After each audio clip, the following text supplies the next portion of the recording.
Everyone, welcome to market investment. मैं हूं राहुल गुप्ता। स्वागत करूंगा आप सभी का हमारे चैनल मार्केट इन्वेस्टमेंट में। दोस्तों, कल रात को फेड की मीटिंग हो गई।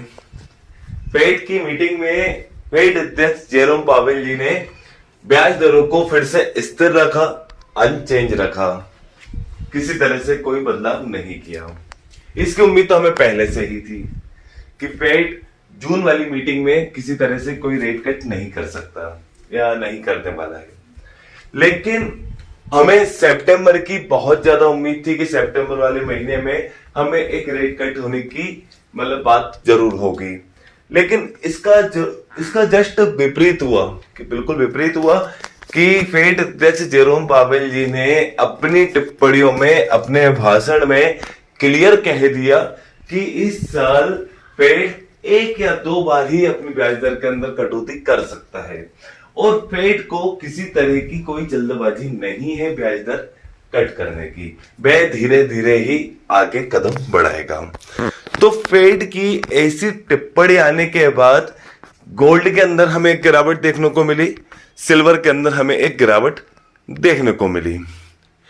तो दोस्तों, अब फेड की मीटिंग होने के बाद गोल्ड के टारगेट क्या होने वाले हैं, सिल्वर के टारगेट होने क्या वाले हैं, गिरावट देखने को मिलेगी, तेजी देखने को मिलेगी, एक्सपर्ट की क्या राय है, आगे के क्या टारगेट हैं, आगे की क्या रणनीति है, इसके बारे में आज हम बात करने वाले हैं।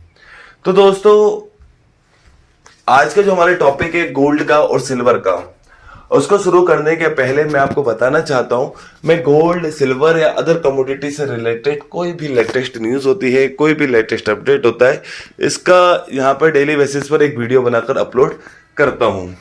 अगर आप भी डेली बेसिस पर गोल्ड, सिल्वर या अदर कमोडिटी से रिलेटेड सारे अपडेट तुरंत चाहते हैं तो सबसे पहले मेरे इस चैनल को सब्सक्राइब कर लीजिए।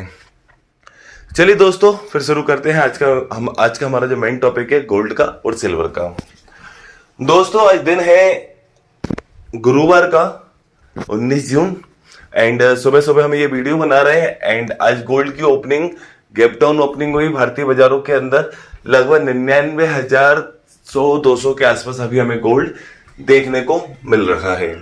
वहीं कॉमेक्स बाजारों के अंदर अभी हम $3372 के आसपास गोल्ड को देख रहे हैं और वहीं फ्यूचर बाजारों के अंदर $3390 के आसपास गोल्ड को देख रहे हैं।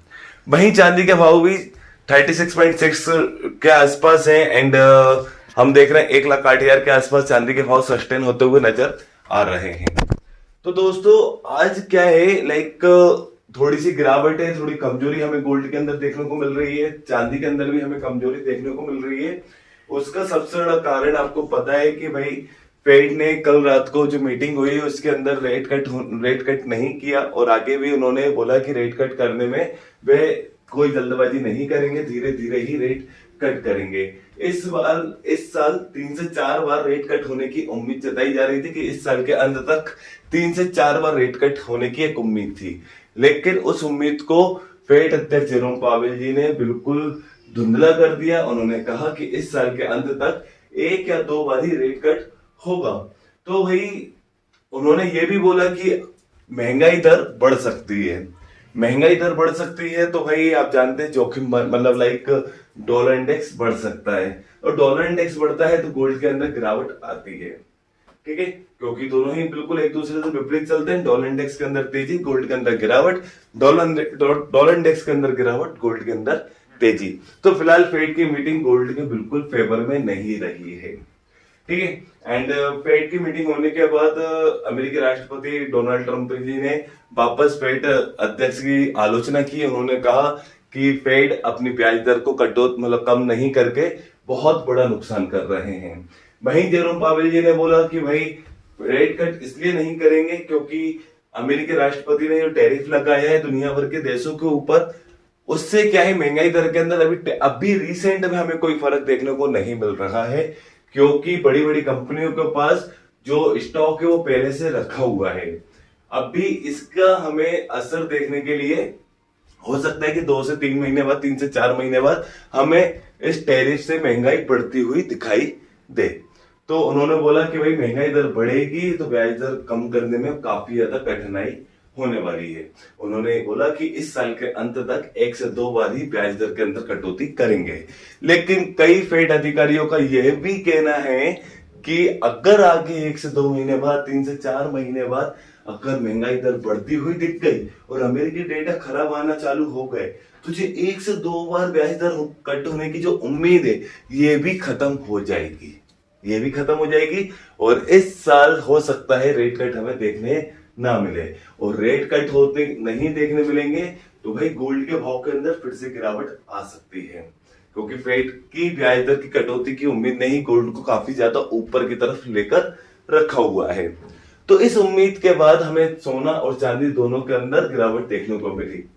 अब क्या है, ये गिरावट और बड़ी हो सकती थी, बहुत बड़ी गिरावट हो सकती थी इस न्यूज आने के बाद।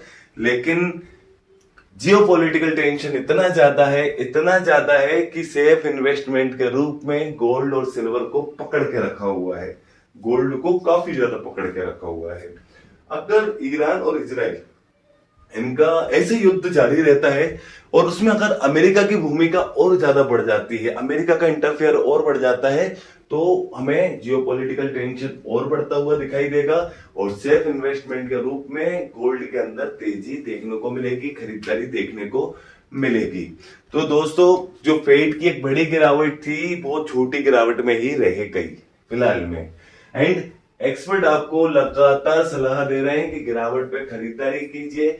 इस वीकेंड में हमने जो वीडियो बनाई थी उसमें भी हमने क्लियर बोला था कि 98,000 98,500 के आसपास गिरावट पे खरीदारी कीजिए एंड आपने टारगेट 1 लाख और 1,02,000 के आसपास होना चाहिए। तो दोस्तों, गिरावट पे खरीदारी करना ही बहुत ज्यादा समझदारी का काम है, लेकिन सबसे पहले उसके अंदर एक स्टॉप लॉस बहुत जरूरी है। जो भी आपका स्टॉप लॉस है 200 पॉइंट का, 400 पॉइंट का, जो भी आपका व्यक्तिगत स्टॉप लॉस बनता है, जो आपकी कैपिटल के हिसाब से स्टॉप लॉस बनता है, उस स्टॉप लॉस को लगाइए भाई। अपना जोखिम कम से कम रखिए कि भाई अगर आप 1000 पॉइंट कमाना चाहते हो तो 300 पॉइंट का ही स्टॉप लॉस रखिए। तो लाइक दोस्तों, गिरावट पे खरीदारी करने की सलाह लगातार एक्सपर्ट आपको कह रहे हैं कि भाई आप गिरावट पे खरीदारी कीजिए। 98,000 98,500 के आसपास आता है गोल्ड, तो खरीदारी कीजिए। और अगर आप जहां से भी खरीदारी करना चाहते हैं 99,000 के आसपास भी, तो यहां से भी आप खरीदारी कर सकते हैं, लेकिन स्टॉप लॉस को बिल्कुल मेंटेन करके खरीदारी कीजिए और न्यूज के ऊपर नजर बनाकर खरीदारी कीजिए। फिलहाल फेड की ब्याज दर कट होने की जो उम्मीद थी वो फिलहाल में धुंधली हो चुकी है, ठीक है। बस अब रिसेंट में जियोपॉलिटिकल टेंशन है जो गोल्ड के भाव को फिलहाल ऊपर लेकर जा सकता है और केंद्रीय बैंकों की खरीदारी है जो गोल्ड के भाव को ऊपर लेकर जा सकती है। लेकिन अगर ईरान और इजराइल के बीच में अगर युद्ध विराम होता है तो गोल्ड के भाव और सिल्वर के भाव के अंदर, सिल्वर तो नहीं बोलूंगा ज्यादा, लेकिन गोल्ड के भाव के अंदर आपको एक बहुत बड़ी गिरावट आती हुई दिखाई दे सकती है, क्योंकि इतना बड़ा जियोपॉलिटिकल टेंशन होने के बाद भी इस वीक के अंदर गोल्ड के अंदर कहीं ना कहीं हम मुनाफा वसूली देख रहे हैं, हल्का फुल्का करेक्शन देख रहे हैं, सेलिंग प्रेशर देख रहे हैं और गिरावट में गोल्ड को बार बार देख रहे हैं, ठीक है। तो थोड़ा इस चीज को ध्यान रखो। सीज फायर हो गया तो गोल्ड के अंदर बहुत बड़ी गिरावट आ सकती है और उस गिरावट से बचने के लिए स्टॉप लॉस लगाना है, उस गिरावट से बचने के लिए स्टॉप लॉस लगाना है। और दोस्तों, गिरावट पे खरीदारी कीजिए, स्टॉप लॉस लगाइए। वहीं चांदी के अंदर गिरावट क्या है, थोड़ी सीमित रहने वाली है। चांदी के अंदर भी रिकमेंडेशन यही है, गिरावट पे खरीदारी करो। 1,07,500 रुपए का जो स्टॉप लॉस है उस स्टॉप लॉस को बनाओ और गिरावट पे खरीदारी करो। और दोस्तों, अगर इसके बाद अगर इसके बाद भी गिरावट आती है गोल्ड के अंदर तो 1,05,000 बहुत ज्यादा मेन सपोर्ट होने वाला है। 1,05,000 के आसपास सब मतलब आप बाय कीजिए। मतलब 1,06,000 के आसपास अगर आपको मिलती है, 1,05,500 1,06,000 के आसपास अगर गिरते गिरते और आती है तो वहां से भी आप खरीदारी कीजिए 1,05,000 के आसपास का स्टॉप लॉस बनाकर। यानी कुल मिलाकर चांदी के लिए भी गिरावट पर खरीदारी करना आपके लिए बेस्ट अपॉर्चुनिटी होगी, ठीक है। गिरावट पे खरीदारी करो, एक एक अपना स्टॉप लॉस मेंटेन करके चलो। सारी न्यूज, सारे अपडेट के ऊपर नजर रखो कि भाई न्यूज क्या आ रही है बाजार के अंदर, क्या डेटा है, कैसा अपडेट है। और सारे न्यूज और सारे अपडेट और सारे टारगेट कहाँ मिलेंगे, सामने स्क्रीन पर आपको एक पर्सनल व्हाट्सएप नंबर प्रोवाइड किया है। वो नंबर इसलिए प्रोवाइड करा है, गोल्ड, सिल्वर या अदर कमोडिटी से रिलेटेड कोई भी लेटेस्ट न्यूज होती है, कोई भी लेटेस्ट अपडेट होता है या कोई भी डायरेक्शन होती है, उसके बारे में हम व्हाट्सएप मैसेज के माध्यम से आपको तुरंत बता देते हैं। अगर आपको भी सारे मैसेज तुरंत चाहिए, सारे न्यूज तुरंत चाहिए, तो सामने दिए हुए नंबर पर मुझे व्हाट्सएप पे मैसेज कीजिए। आपके नंबर को मैं अपने कम्युनिटी ग्रुप में, व्हाट्सएप ग्रुप में ऐड कर दूंगा। चलिए दोस्तों, अगर आपको ये मेरी वीडियो अच्छी लगी है तो मेरी इस वीडियो को लाइक कीजिए। अगर आप मेरे साथ जुड़कर रहना चाहते हैं तो मेरे इस चैनल को सब्सक्राइब कीजिए। एंड अंत तक मेरे साथ इस वीडियो में बने रहने के लिए आप सभी को मेरा दिल से धन्यवाद।